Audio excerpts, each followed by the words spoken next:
What's wiggling Warenoticers? It's your boy, Mr. CEO, Big Daddy Shane Mumma of this beautiful, awesome, fantastic technology YouTube channel that is Warenotice. And guys, this is my review of the Samsung Galaxy Watch. Warenotice on the baddest beat.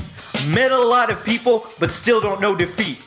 Running for the White House, but I am no athlete. Got Jordans on my feet and haters in retreat. Wait, I am the CEO. Competition robotic, call him C3PO. So the Samsung Galaxy Watch is a pretty cool smartwatch. I've been using the about $350 silver 46mm version without cellular connectivity, and I've definitely been enjoying it. So first, let's tackle its hardware. The device has a really classy, clean look that I'm definitely quite fond of. From those sharp silver lugs to the detailed little ticks and ridges on the very intuitive rotating bezel, it's quite clear that this device has been meticulously designed. Even the little details, like the textured surface of the top back button and bottom home button, make all the difference. I also love the way that the Galaxy Watch sort of glimmers in the right light, which just adds to the already premium feel that it has. Now, let's check out its software. The Galaxy Watch runs Tizen, Samsung's very own operating system, rather than an alternative like Google's Wear OS.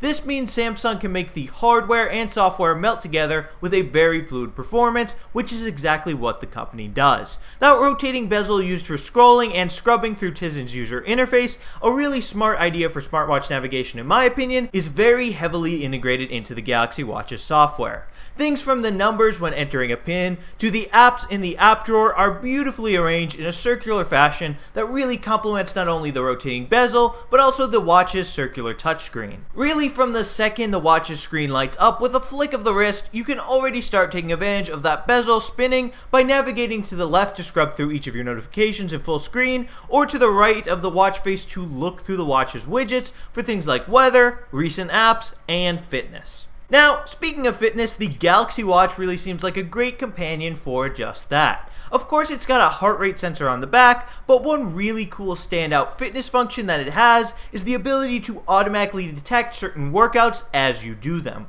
without the user having to actually tell the watch, which, if I'm going to be honest, feels almost like magic. For example, the Galaxy Watch was able to detect on its own every time I rode my bike with it, besides just 3 times, and then record when those workouts occurred, for how long, and how many estimated calories they burned. The Galaxy Watch can also automatically track your sleep when you wear it to bed, which it did the 2 times that I slept with it. Once again, I didn't have to tell the watch I was going to bed or do anything special, it just automatically knew I was asleep, which is really cool. Another big thing about the Galaxy Watch is its battery life. The 46mm model, this one that I've been using, has a 472 mAh battery, while the 42mm models have a 270 mAh one. The battery life with my usage has been fantastic, allowing me to consistently go multiple days, like 3 or 4 to be specific, without needing to recharge the watch. In the 11 days that I've had the Galaxy Watch, I've only had to charge it 3 times. However, my actual usage of the watch while it was on my wrist was pretty light, so as always, take battery life experience with a grain of salt, because depending on your usage, electronics can always last longer or shorter. Now, thanks to its compatibility with both Android and iOS, I've been using the Galaxy Watch with my iPhone X in my testing for this review.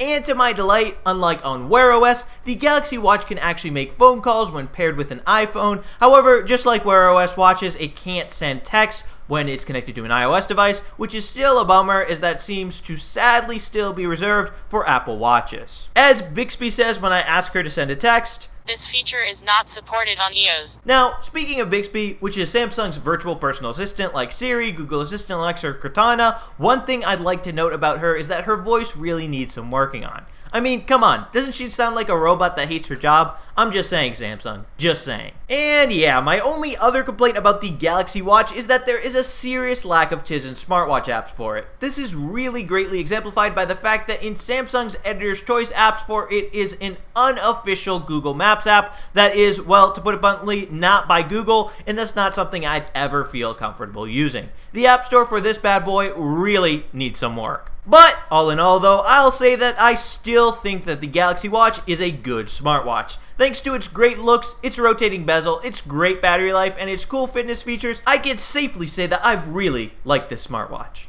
And with that, that'll be all for this Warenotice review. So if you enjoyed it, definitely be sure to smash that subscribe button and subscribe to the Warenotice Technology YouTube channel for more awesome technology videos just like this one. Because after all, guys, I do love all my subscribers. So if you want Big Daddy Shane's love, you know what to do. Smash the subscribe button and I'll love you. Thank you so much, guys, for subscribing, and thank you so much for watching. Warenotice out.